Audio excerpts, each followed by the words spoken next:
Hello, WhatCulture. My name is Simon Miller, and it is my honour and my privilege to welcome you to a brand new series here on the channel called, you've probably seen in the title, The Miller Report. Now, straight away, some of you may be like, wait a minute. I know about The Miller Report, but I'll talk about that at the end of the video, so make sure you stay tuned to that. But if you're wondering what this is, it's basically this. It's nice and simple. Once a week, I'm gonna come at your face. That sounded weird, not like that. Retract that, throw it away, and give you an update on all the latest news that has been going down in the world of pro wrestling, and that's why it's called The Miller Report, because my name is Simon Miller, and I'm gonna be reporting the news to you. So thank you for joining me on my debut episode. Kinda, again, we'll get to it. And let's do it. Let's get into all the damn news on the Miller Report.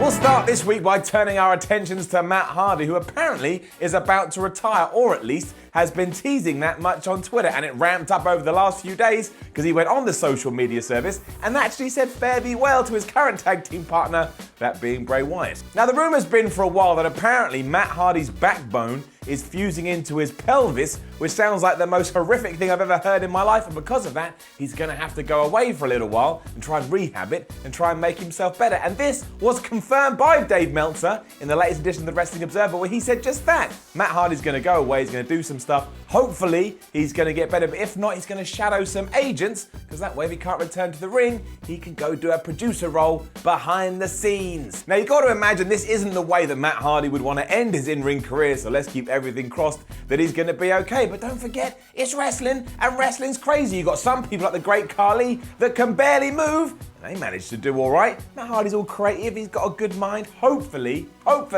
he'll find a way to just, get over his pain and come back and do some in-ring work, but be more the broken, woken character. Whatever you want to do, Matt. Basically, look, just come back. I think you're awesome. I've loved you since version 1. And that was what? That's like 20 years ago. Am I exaggerating? I don't think I am. And on the topic of version 1, here's some facts about me. I don't like olives. I once tripped up over my own feet but did a forward roll back to a standing position and got an applause by a bus stop across the road. I used to have really long hair. I think water polo is really weird. If you're wondering why the hell I just did that, because, I don't know, you're a new wrestling fan, and that's cool, welcome, nice to meet you. That's what Matt Hardy version 1 used to do. He used to come out and had that weird AOL screen, because the internet wasn't that big back then. He used to have random Matt facts. It was awesome, and it's stuff like that and his in-ring work that we'll remember, because let's face it, Matt Hardy has been pretty damn good ever since he arrived in the WWE. So once more, all the best, Mr. Hardy. I hope you get better soon. And it would suck.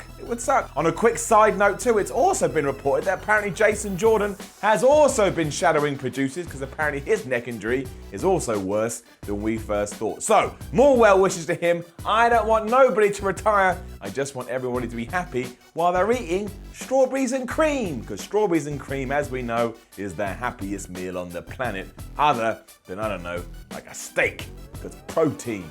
Now I'm just a parody of myself. This week also saw the return of Dean Ambrose to Monday Night Raw, and the first thing I noticed is that he's cut his hair. Welcome to the club, Dean. There's no shame in it. There's no shame. I mean, you haven't gone as short as this, and I'm sure you'll be fine for years to come. But even if you do join the bald brigade, there's nothing wrong with that, because then you can look at people that have hair and you can call them full heads. I've been doing that for around about 8 years every time somebody insults me because of my, alopecia. The best thing about the Lunatic Fringe coming back, though, is that now he looks like an absolute badass. He's changed up his look, and you could imagine that he'd go out there and he'd whip some behind. I mean, he's just going to be in Seth Rollins' corner for this weekend's SummerSlam, but that's fine. Hopefully now he's going to make less jokes about potted plants and just go out there and lay waste to everyone. I want him to actually kill people. No, I don't.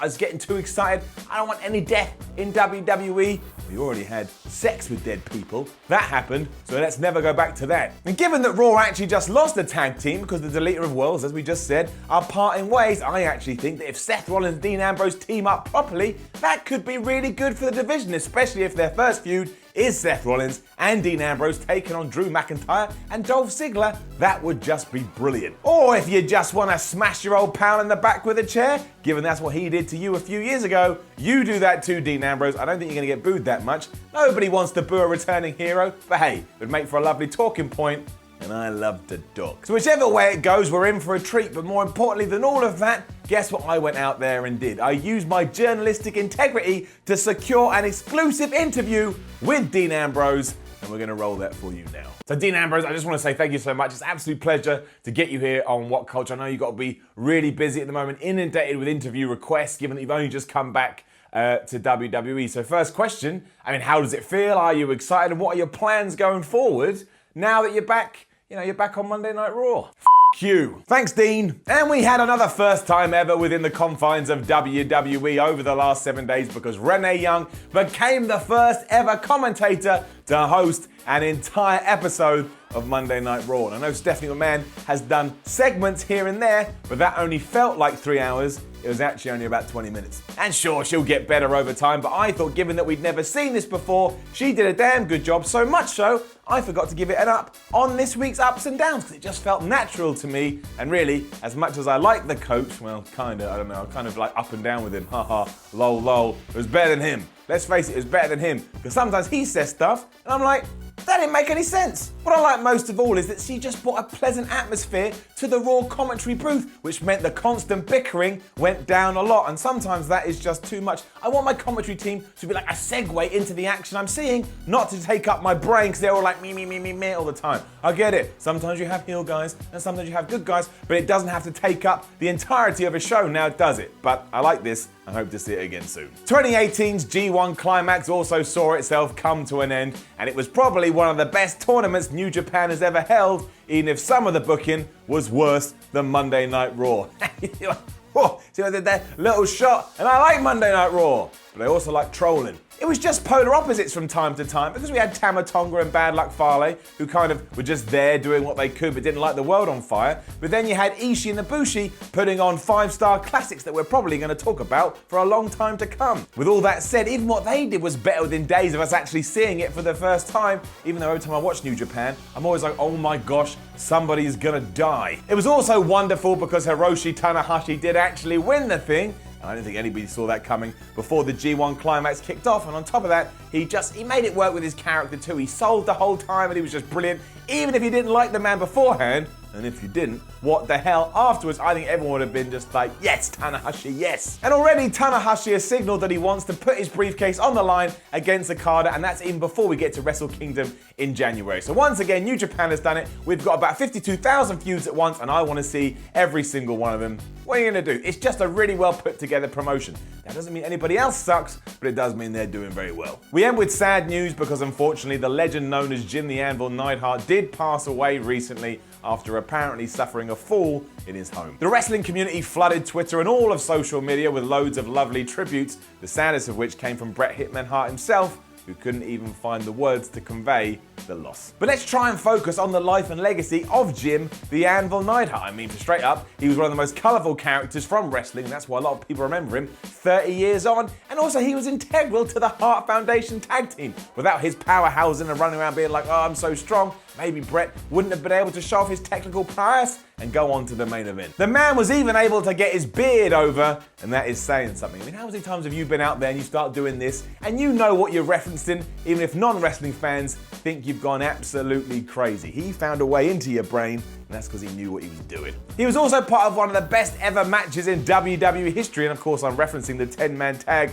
that went down at Canadian Stampede, and for me personally, I thought the Revival doing the Heart Attack on Raw this past week was a nice tribute. Made me smile.